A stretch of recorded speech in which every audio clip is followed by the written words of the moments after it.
I've just bought this 200,000 mile Mini, and in today's video we're going to try and fix all of its issues. The car has quite a few issues, as you'll see on screen now. It has an aerial, as if you're trying to communicate with something from out of space. The key itself has seen 200,000 miles. I mean, look how tired that is. And this car has a serious water leak, as you guys will see now. That's quite a severe leak. So every single time we put coolant or water in this thing, it just ends up coming straight back out. So that's the first thing we're going to do, is fix this coolant leak, because we can't drive it anywhere how it is. Now, we were told that the leak is coming from a bad radiator because this car has suffered a minor accident. So we've ordered a new radiator, but before that comes, we've got to get this old one off and see exactly where this thing is leaking from. To get access to these front radiators, we've got to get the crash bar off. So Ben's going to guess the 16 mil. Are you right? No. He's wrong. And that's a 14. Right, do that. This car did experience a minor collision on the front end, hence why everything is just that loose. They crashed this more than once. You got it. Mechanic in training. Drove into a curb or something. Happy days. There you go.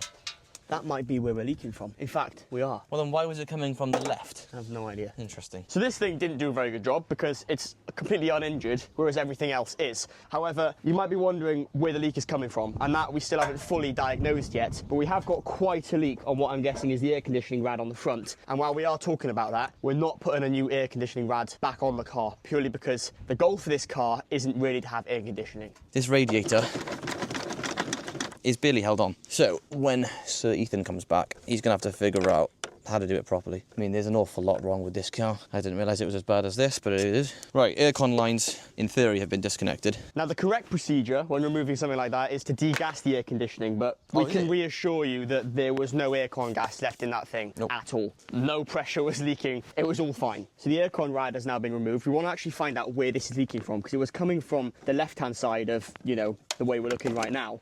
But I was told that the leak is from the right-hand side. And in the previous video, the leak did come from this side. I have a feeling that a lot of water is going to come out of here, so... I don't think it will. Oh.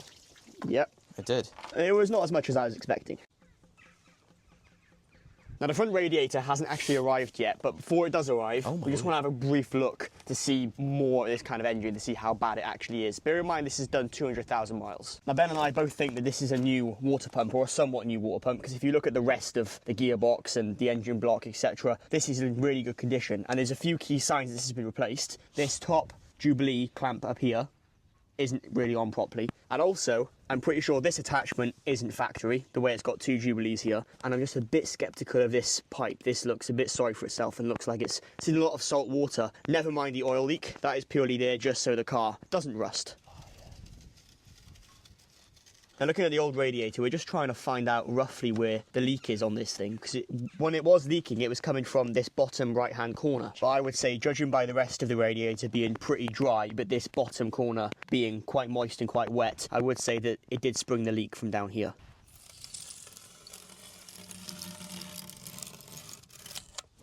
What a shot. So I'm genuinely curious to whether this thing is actually going to run. I know it will, but I want to know what it sounds like. I want to know if it spews water out, and just see if there's any other leaks while the radiator is off. So let's give her a start up and see what happens. And this car has always started up first time. 200,000 miles, it better not let me down now. A little bit longer than I expected, but yeah. I'm not going to run it for too long because there's no water in it, so let's turn it off. So now I'm afraid it's a waiting game. We've got to wait for the radiator to arrive. Should be here with us within an hour. Then we'll get this thing on, and then we want to drive it. Right, our friend Carl has crippled himself playing basketball, but me and Ethan are here to strip the car. He's asked us to get it ready for Coombe, so we get it as light as possible to make it as fast as possible. So there is going to be the grand finale video on this car, where we're going to take the 200,000 mile engine and car on the racetrack, see if we can blow it up. But we can't obviously do that without a new radiator, and we want to shed some weight because we want this thing to be as fast as it can be, because right now it's slow. So I got two more. What's on your breath? Me, I just brushed my teeth. It smells really minty. You're good.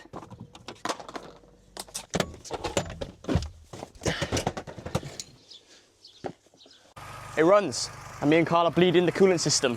We're currently got the diagnostics plugged in to see just what kind of temperature this stays stable at. We filled the radiator with water. We've bled all the coolant system so there's no airlocks and everything. And now we're just making sure that all the fluids are topped up and all is good. Currently sitting at like 85 degrees Celsius, which I'll show you guys now. Coolant temp though, we're sitting at 84 degrees C, which is looking good. So fan hasn't come on. Give her a few more little revs here. Just see what it kind of... This car, with the air intake, it sounds nuts. But the new radiator is on. We could have used rad weld. I know a few of you guys in the comment section did say that, but for the price of the radiator, which was, how much was the radiator? Like 50 quid. 50 pounds. It's 2 days delivery. 2 days delivery. Like, I mean, it makes the car actually look good again. So we're gonna get this coolant bled, which we're now sitting at 86 degrees. This has been sitting at that for a long time, so let's keep going. Carl and I are going to carry on with the boring bits, bleeding this coolant system, and then we're going to take it for a drive. And hopefully we have no serious leaks and this thing all works. While the coolant system is still doing its bleeding procedure and heating up, I've got some grease because I don't want to grease this linkage here because the noise that this thing makes is quite frankly just horrific. It's so bad.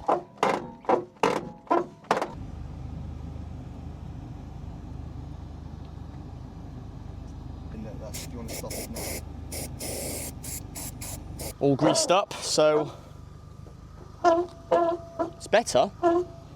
It's definitely better. It's nowhere near as crunchy. Oh, more grease. It is very, very dry in there.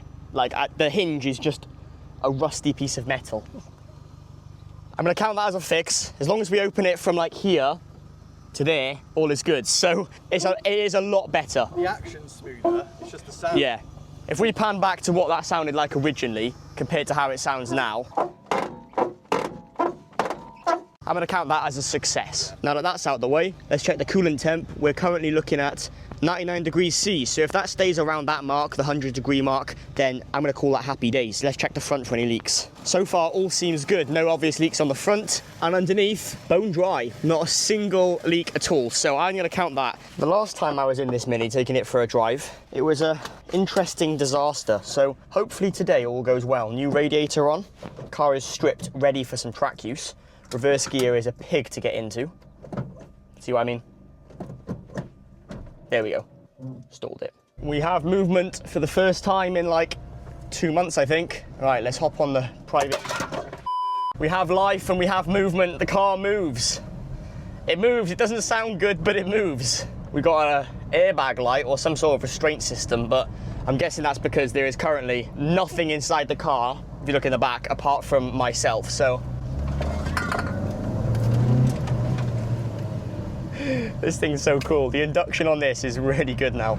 I mean, it's not fast by any means, but can't really open it up on this lane too much.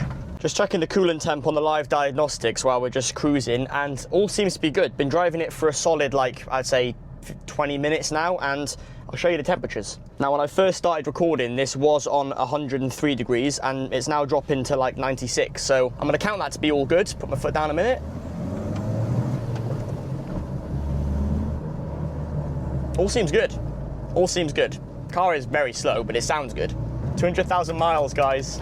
200,000 miles. I think now will be a brilliant time that if you think this thing is gonna blow up, then let me know in the comment section right now.